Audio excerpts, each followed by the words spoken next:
ഗോത്ര വിഭാഗങ്ങളുടെ കലാരൂപങ്ങൾ കൂടി സംസ്ഥാന സ്കൂൾ കലോത്സവത്തിൽ ഉൾപ്പെടുത്തിയിട്ടുണ്ട് എന്നുള്ളതാണ് മറ്റൊരു പ്രത്യേകത. അത് കഴിഞ്ഞ തവണ തൊട്ടാണ് ഇത്തരം ഗോത്ര കലാരൂപങ്ങൾ ഉൾപ്പെടുത്തിയത്. അതിലൊന്നാണ്, ഏറ്റവും പ്രധാനപ്പെട്ട ഇനങ്ങളിൽ ഒന്നാണ് ഈ പളിയ നൃത്തം.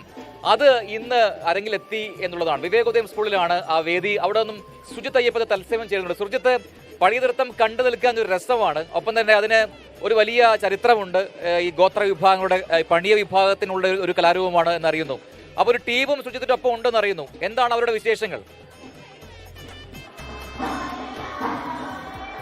പ്രജിൻ, ഞാൻ മാത്രമല്ല, എനിക്കൊപ്പം സ്മിതയും ഉണ്ട്. ഞങ്ങൾ രണ്ടുപേരും ഉണ്ട് ഇവിടെ. വിവേകോദയത്തിലെ വേദിയിൽ പണിയ നൃത്തമല്ല പളിയ നൃത്തം, ഈ വിഭാഗം എന്ന് പറയുന്നത് ഇടുക്കി ജില്ലയിലെ ഒരു വിഭാഗമാണ്. ഈ പളിയ വിഭാഗം ഗോത്ര വിഭാഗമാണ്. അവരുടെ നൃത്തമാണ് ഇപ്പോൾ അരങ്ങേറുന്നത്. വിവേകോദയത്തിലെ വേദിയിലാണ് ഈ നൃത്തം അരങ്ങേറിക്കൊണ്ടിരിക്കുന്നത്. എന്തായാലും അത് വളരെ മനോഹരമായ രീതിയിൽ തന്നെ ഇത് സംഘടിപ്പിച്ചിട്ടുണ്ട്.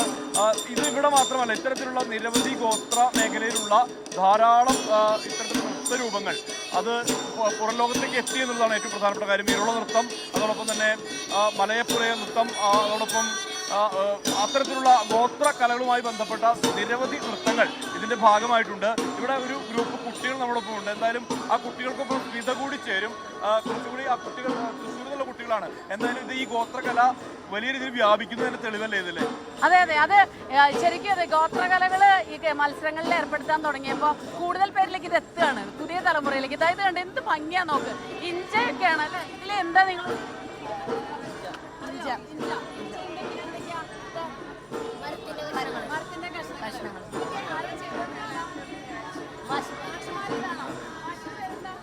ഗംഗാധരനാണ്.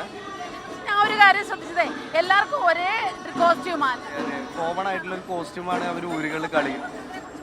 പളിയ നൃത്തം പറഞ്ഞാൽ അവര് ഊരിൽ കളിക്കുന്ന, ഇടുക്കി ജില്ലയിലെ ഊരിൽ കളിക്കുന്ന ക്ഷേത്രവുമായി ബന്ധപ്പെട്ട് അവിടുത്തെ ഭഗവതിയുമായി ബന്ധപ്പെട്ട് കളിക്കുന്ന ഒരു ചടങ്ങാണ്. അതിന്റെ യഥാർത്ഥമായ കോസ്റ്റ്യൂമാണ് പുരുഷന്മാരും സ്ത്രീകളുടെ ചെയ്യുന്ന ഒരു നൃത്ത കലാരൂപം, ഗോത്ര കലാരൂപം. അടിപൊളിയാട്ടോ. നിങ്ങൾക്ക് 2 സ്റ്റെപ്പ് ഇത് കൊട്ടില്ലാതെ ചെയ്യാൻ പറ്റുമോ? കൊട്ടുണ്ടോ? കൊട്ടനാളവിടെ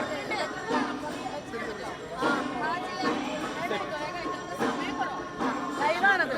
എവിടെ കൊട്ടുന്നാളെവിടെ?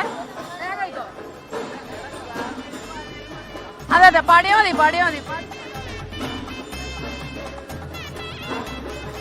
ഇത് അത്ര മനോഹരമായൊരു നൃത്തരൂപമാണ്. കണ്ടോ, ഇവരുടെ കോസ്റ്റ്യൂമിന് തന്നെ 7 അഴകാണ്. ശരിക്കും പറഞ്ഞാൽ പെട്ടെന്നൊരു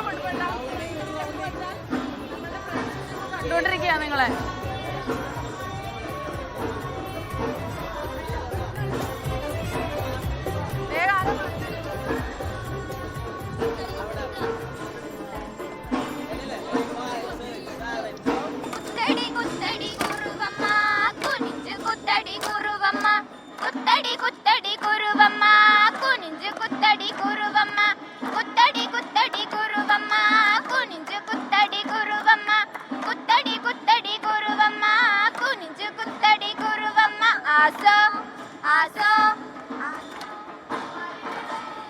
എന്തായാലും വളരെ മനോഹരമായ രീതിയിൽ തന്നെ ഈ നൃത്തം, കാരണം ഈ ഗോത്ര കലകൾ പല ഭാഗങ്ങളിലും ചില ഭാഗങ്ങൾ മാത്രം ചുരുക്കപ്പെട്ട് നിൽക്കുന്ന ഒരു അവസ്ഥയുണ്ടായിരുന്നു. അതിന് വലിയൊരു മാറ്റം ഈ ഗോത്രകലയുമായി കലോത്സവങ്ങളിലെ ഈ രൂപങ്ങൾ, ഗോത്രകലകൾ കൊണ്ടുവന്നത് വളരെ നല്ലൊരു കാര്യം. കാരണം നമ്മൾ ഈ കടന്നു പോകുന്ന നമ്മുടെ വേരുകൾ തേടിയുള്ള യാത്രയാണ്. ഈ കുട്ടികൾ, നമ്മുടെ പുതുതലമുറയിലെ ജെൻസി കുട്ടികൾ ഇത് അവതരിപ്പിക്കുമ്പോൾ അവരും കുറച്ചൊക്കെ ഇതിനെക്കുറിച്ച് അറിയുന്നു, പ്രേക്ഷകരിലേക്ക് എത്തുന്നു, കാണികളിലേക്ക് എത്തുന്നു. ഈ കലാരൂപങ്ങളൊക്കെ വീണ്ടും ജനകീയമായി മാറുന്നു. അതിൻ്റെ ഒരു സന്തോഷം ഈ കലോത്സവ നഗരിയിൽ നിൽക്കുമ്പോഴുണ്ട്.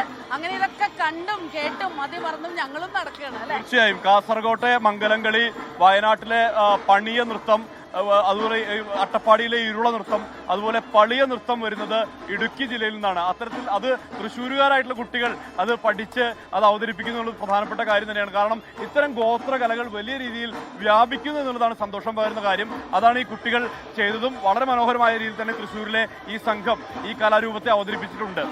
ലോകത്തെവിടെയായാലും ഏത് സമയത്തും 24 വാർത്തകളും ഓഗ്മെന്റഡ് റിയാലിറ്റി പാക്കേജുകളും എക്സ്പ്ലെയിനറുകളും വിശദമായി കാണാൻ ഞങ്ങളുടെ യൂട്യൂബ് ചാനൽ നിങ്ങൾക്ക് സബ്സ്ക്രൈബ് ചെയ്യാം.